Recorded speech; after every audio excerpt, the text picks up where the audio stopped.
I still remember that last morning in our old apartment. Sunlight filtered through the kitchen window, painting golden streaks across the hardwood floor. Sarah and I had picked out together 3 years ago. It was our anniversary. I had woken up early, prepared her favorite breakfast, even bought red roses the day before. Everything seemed perfect, or at least I thought it did. But something had felt off for weeks, a subtle shift I could not quite name. Then her phone buzzed on the counter, and a text lit up the screen. In that single moment, everything I believed about my marriage shattered like glass hitting concrete. Before we go any further, I would love to know where you are watching from. Drop a comment below and let me know your city or country. And if you are enjoying this story so far, hit that like button and subscribe to the channel. Trust me, you will want to stick around to find out how one text message destroyed everything I thought I knew about my marriage, and what happened when she finally tracked me down a year later. Let me take you back 4 years before that terrible morning. Sarah and I met at a small coffee shop in downtown Portland, Oregon.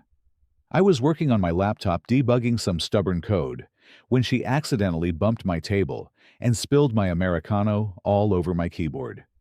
She was mortified, apologizing profusely, insisting on buying me a new drink and offering to pay for any damage. I laughed it off. There was something about her smile, bright and genuine, that made the whole incident feel less like a disaster and more like fate intervening. She worked in marketing for a tech startup, energetic and ambitious, always talking about campaigns and creative strategies. I was a software engineer, more introverted, comfortable with code and quiet evenings. Somehow we balanced each other perfectly. Our first date turned into a second, then a third, and before I knew it, we were inseparable. A year later, I proposed during a weekend trip to Cannon Beach. She said yes, before I even finished the question. Our life together felt like everything I had ever wanted. We moved into a cozy one-bedroom apartment in the Pearl District, with exposed brick walls and large windows that let in floods of natural light. On weekends, we would cook together, trying out recipes we found online, laughing when things went wrong, and celebrating when they turned out right. Friday nights were movie nights, curled up on the couch with homemade popcorn and whatever film one of us had been dying to see. We talked about the future constantly. Buying a house in the suburbs, maybe near Lake Oswego. Having kids within the next 2 years. Growing old together. I worked remotely as a software engineer, which gave me flexibility and a steady income. Sarah was climbing the ladder at her company, taking on bigger clients and more responsibility. I was proud of her drive, her passion for her work. We were building something real, something lasting. Or so I believed. About 3 months before that anniversary morning, things started to change in ways so subtle, I almost missed them. Sarah began working late more often, coming home at 8 or 9 in the evening instead of her usual 6. She would walk through the door, looking exhausted, drop her bag by the couch, and head straight for the shower. When I asked about her day, she would give vague answers about a new project, a demanding client, tight deadlines. I believed her completely. Why would not I? She had never given me a reason to doubt her. There were other small shifts too. She set a passcode on her phone, something she had never done before. When I mentioned it casually, she said it was a new company policy for security reasons. She seemed more distant during our conversations, distracted even when we were sitting right next to each other. Our Friday movie nights became less frequent. She was too tired, she said, needed to catch up on sleep. I told myself this was just a busy season at work, that things would return to normal once the project wrapped up. I was so naive, so trusting. I never imagined that the woman I loved, the woman I had built a life with, could be living a double existence right under my nose. Then came that anniversary morning.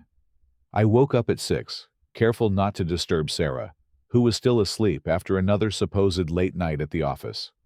I moved quietly through the apartment, pulling out ingredients for pancakes, eggs, and bacon. I wanted to make the day special, to remind her that, even with her hectic schedule, I still cherished what we had. The roses sat in a vase on the dining table, deep red and freshly cut. Everything looked picture perfect, like a scene from a romantic movie. While the bacon sizzled in the pan, I sat at the kitchen counter with my coffee, scrolling through my phone.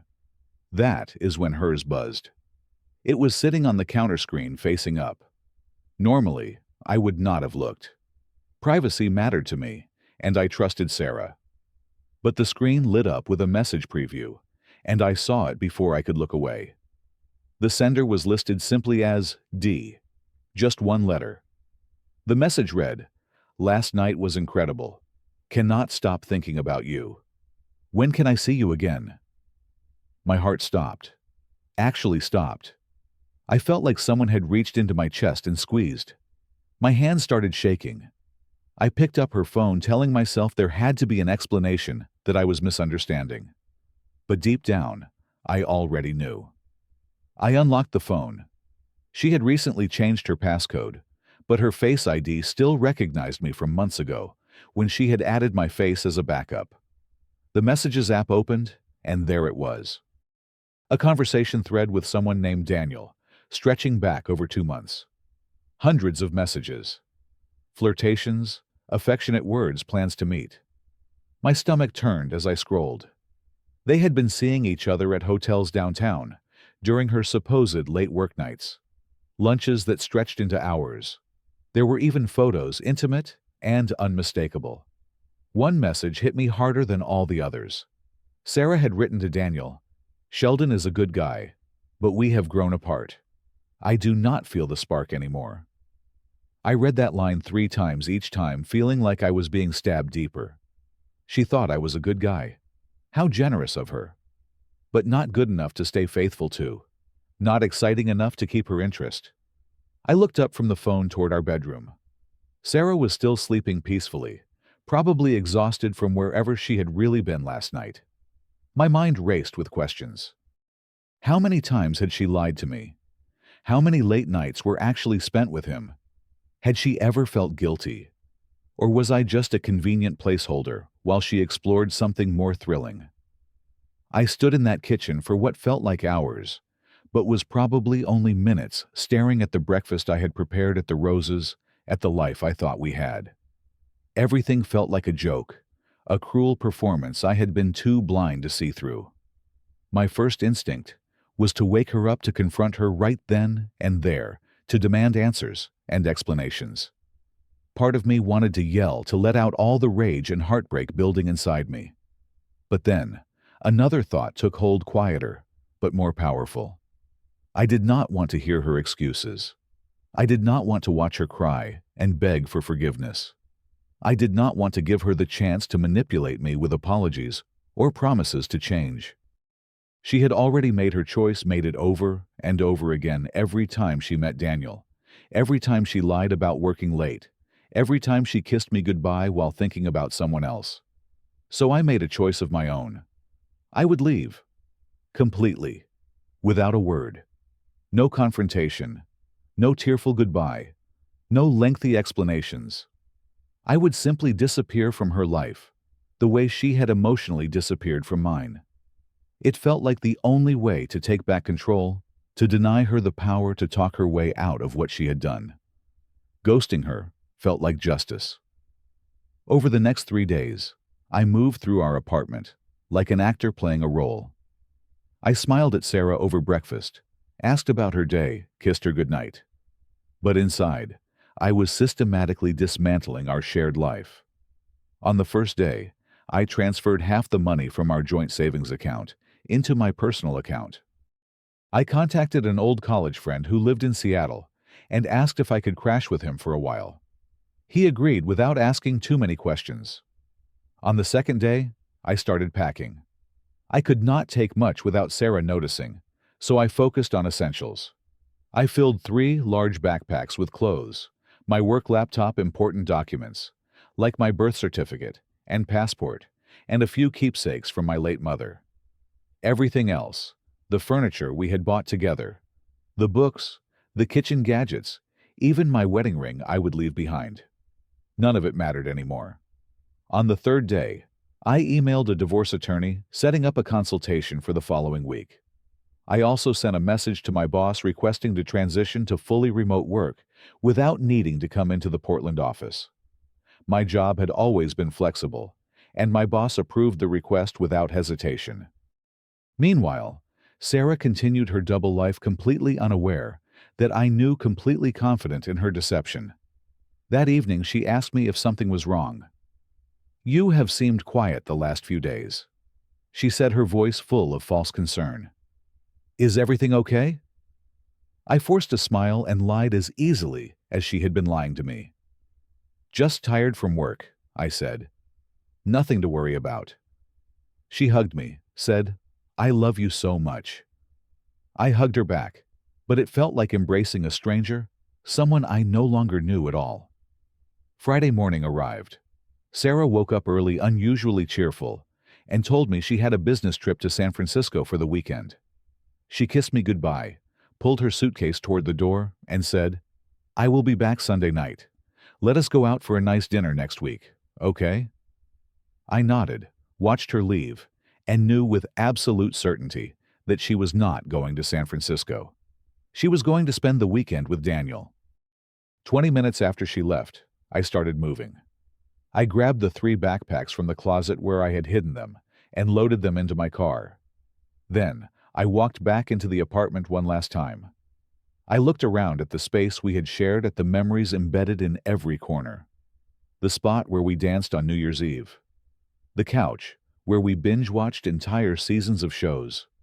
The kitchen table where we had talked about our future. It all felt tainted, now poisoned by her betrayal. I took off my wedding ring and placed it on the kitchen counter next to our framed wedding photo. No note, no explanation, just the ring and the silence. I locked the door, dropped my key into the mailbox, and walked away. I turned off my old phone, removed the SIM card, and tossed it in a trash can 2 blocks away. I had already bought a new phone with a new number that no one knew. As far as Sarah was concerned, I had vanished into thin air. The drive to Seattle took about 3 hours. The entire time, my emotions swung wildly between relief and emptiness. Relief, because I was finally free from the lies, from the constant anxiety of suspecting something was wrong. Emptiness, because 3 years of my life had just dissolved, and I had to accept that the woman I loved never really existed. She was a performance, a carefully curated version of herself, designed to keep me comfortable while she pursued what she really wanted. I thought about what would happen when Sarah came home on Sunday. She would walk into an empty apartment, call my phone, and get nothing, search for me, and find no trace. Maybe she would panic. Maybe she would call the police. Maybe she would realize exactly why I left. I did not care anymore. All I wanted was distance, space to breathe and rebuild without her shadow hanging over me. Seattle became my fresh start. I moved into a small studio apartment in Capitol Hill, a vibrant neighborhood full of coffee shops, bookstores, and people who knew nothing about my past. The first few months were hard. I threw myself into work, taking on extra projects, putting in long hours to distract myself from the hollow ache in my chest. But slowly, I started to build a new routine. Every morning, I woke up early and went for a run around Green Lake, a beautiful spot about 15 minutes from my apartment. The physical exertion helped clear my mind, gave me something to focus on, besides the wreckage of my marriage. I joined a gym and started lifting weights 3 times a week. I wanted to feel strong again, in control of my body, if not my emotions. I also started rock climbing, joining a local climbing gym, where I met a group of people who became my new friends. They knew me only as Sheldon, the guy who loved a good challenge and told terrible jokes while belaying. They had no idea about Sarah, about the betrayal, about the ghost I had left behind in Portland. On weekends, I volunteered at a local food bank, sorting donations and helping distribute meals to families in need. It felt good to be useful, to contribute to something bigger than my own pain. These small acts of service reminded me that life was not just about romantic love, that there were other ways to find meaning and connection. 6 months after I left, my divorce was finalized. I had hired a lawyer who handled everything remotely filing for divorce on the grounds of irreconcilable differences. Sarah never contested it. I heard through a mutual friend, the last one who still had my contact information, that she had been shocked and devastated when I disappeared, that she tried everything to find me, but came up empty. Honestly, I did not feel much hearing that. Not satisfaction, not guilt, just a dull sense of closure. As the months passed, I started to heal in ways I had not expected. The nightmares stopped. The constant replaying of those text messages in my head faded. I began to enjoy small things again. A good cup of coffee, a sunset over the sound. A conversation with a friend that made me laugh until my sides hurt. I was learning to be alone without being lonely, to appreciate my own company, to build a life that did not depend on someone else for validation or happiness. By the time a full year had passed since I left Portland, I was a different person. I had lost 15 pounds of stress weight, gained muscle, and felt healthier than I had in years. I was more confident, more self-assured. I had proven to myself that I could survive betrayal, that I could start over and come out stronger on the other side. Life was good. Quiet, but good. Then, one Saturday evening, everything changed again. I had just gotten back from a day of hiking in the Cascades with some friends from the climbing gym. I was tired, happy, covered in dirt, and looking forward to a hot shower and a simple dinner. I walked up to my apartment building, climbed the stairs to the second floor, and turned the corner toward my door. That is when I saw her. Sarah was standing in the hallway, leaning against the wall next to my door. She looked different, thinner, with shorter hair and dark circles under her eyes. She was holding a small duffel bag, and when she saw me, her face crumpled. "Sheldon," she whispered, her voice breaking. I froze. For a second, I thought I was hallucinating, that the exhaustion from the hike was playing tricks on my mind. But no. She was real, standing there in my new life like a ghost from a past I had worked so hard to bury. I did not say anything, just stared at her, trying to process the impossibility of her presence. She took a step toward me, tears streaming down her face. "I have been looking for you for a year," she said. "I hired a private investigator. It took forever, but I finally found you." Her voice was desperate, pleading. She reached out like she was going to touch my arm, but I stepped back instinctively. The look of hurt on her face when I recoiled almost made me feel guilty. Almost. "What do you want?" I asked, my voice colder than I intended. I had not called her by name, had not said Sarah, or babe, or anything familiar. I said you like she was a stranger. And in many ways she was. She flinched at my tone but pressed on. "I want to apologize," she said. "I want to explain. Sheldon, please. I made a terrible mistake. Daniel and I, it is over. It has been over for months. I realized I love you, only you. I was so stupid, so selfish. Please give me another chance." She launched into her story, the one she had probably rehearsed 100 times. After I disappeared, Daniel had left her too, dumping her after just 3 months, because he did not want the drama of a messy separation. She lost her job due to stress and poor performance, had to move back in with her parents, spent months in therapy, trying to understand why she had sabotaged the best thing in her life. She said she thought about me every single day, regretted every lie, every moment she spent with Daniel. She begged me to forgive her, to let her prove she had changed. I listened without interrupting, watching her cry, watching her beg. Part of me, a very small part, felt sympathy. She looked broken, genuinely remorseful. But the larger part of me, the part that had spent a year rebuilding from the wreckage she left behind, felt nothing but clarity. She was not here because she loved me. She was here because she had lost everything else and needed someone to catch her.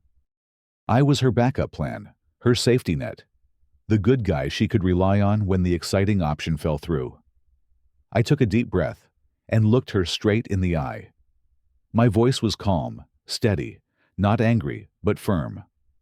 "Sarah, I read all of your messages with Daniel. I know what you said about me. I know you told him we had grown apart, that you did not feel the spark anymore." Her face went pale. She had not realized I knew the extent of her betrayal, had probably hoped I left for some other reason. "Do you know what I learned this past year?" I continued. "I learned that I do not need someone who is always looking for a spark somewhere else. I need someone who knows how to build a home, who understands that love is not just about excitement. It is about commitment and honesty, and showing up every single day. You were not capable of that then, and I do not believe you are capable of it now." Sarah was sobbing now, her shoulders shaking. "Please, Sheldon, I have changed. I swear I have changed." I shook my head. "Maybe you have. I hope you have for your own sake. But it does not change what happened. It does not change the fact that I spent a year rebuilding my life without you. And I am happy now. Truly happy. I forgive you, Sarah. Not because you deserve it, but because I deserve peace. But I will never take you back." I stepped past her, unlocked my apartment door, and paused. I turned back to look at her one last time. "I hope you find what you are looking for. But please, do not ever contact me again." Then I walked inside and closed the door, locking it behind me. I stood with my back against the door, listening to her cry in the hallway. It went on for maybe 5 minutes. Then I heard her footsteps walking away, slow and defeated. I let out a long breath, feeling a weight lift off my shoulders. That chapter was finally, truly closed. The weeks following Sarah's visit were surprisingly peaceful. I did not hear from her again. I learned through that same mutual friend that she had moved to Los Angeles, taken a job at a smaller marketing firm, and was trying to start fresh. I felt nothing when I heard that. No anger, no satisfaction, just indifference. She was part of my past, a lesson learned, nothing more. My life continued to improve. Work sent me on a project to Vancouver, Canada, where I spent a month collaborating with a team on a new software launch. It was during a weekend hiking trip near Whistler that I met Emma. She was part of a group tackling the same trail, and we ended up talking during a break at a scenic overlook. She was a graphic designer originally from Boston, with a sharp sense of humor and an easy, genuine smile that reminded me why I loved meeting new people. Emma was different from Sarah in every way that mattered. She was direct, never played games, respected boundaries, and communicated openly. We started dating, slowly taking our time to build trust. I told her about my past, about Sarah, and the way I had left. I expected judgment, or at least discomfort, but instead, Emma just listened. When I finished, she squeezed my hand and said, "Thank you for trusting me enough to share that." It was such a simple response, but it meant everything. It showed me that she understood that she did not see my past as baggage, but as part of what made me who I was. Looking back over the 2 years since I discovered those messages, I realized how much I had changed. Leaving Sarah without a word was the right decision for me. Not everyone deserves an explanation. Not every betrayal warrants a confrontation. Sometimes the most powerful thing you can do is walk away in silence and let your absence speak for itself. I learned that self-respect is more important than clinging to a love that has already died. I learned that forgiveness does not mean letting someone back into your life. It means freeing yourself from the bitterness that would otherwise consume you. I also learned that you can love someone deeply and still choose to leave them. Love alone is not enough if it is built on lies and broken trust. Sarah taught me that even if she never intended to, she taught me what I would not tolerate, what I deserved, and what real love should look like. For that, in a strange way, I was grateful. Sitting in my apartment now, looking out at the snow-capped peaks of Mount Rainier. In the distance, I felt a deep sense of peace.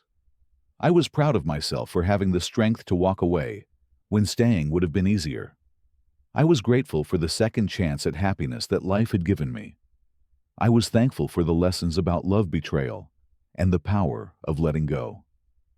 A year after Sarah showed up at my door, 2 years after I left Portland, Emma and I moved into a larger apartment together. It was not a rushed decision driven by fear of being alone.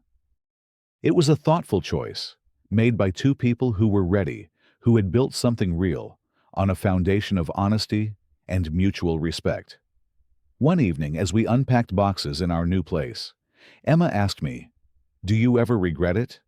The way you handled things with Sarah?" I thought about it for a moment. Really thought about it. "No," I said. "I gave her exactly what she gave me. Silence and disappearance without explanation. But more importantly, I gave myself the greatest gift I could: freedom." Emma smiled and kissed me on the cheek. I turned back to the window, watching the city lights twinkle in the growing darkness. I thought to myself, sometimes the best ending is not the one where you say goodbye. Sometimes it is the one where you simply walk away.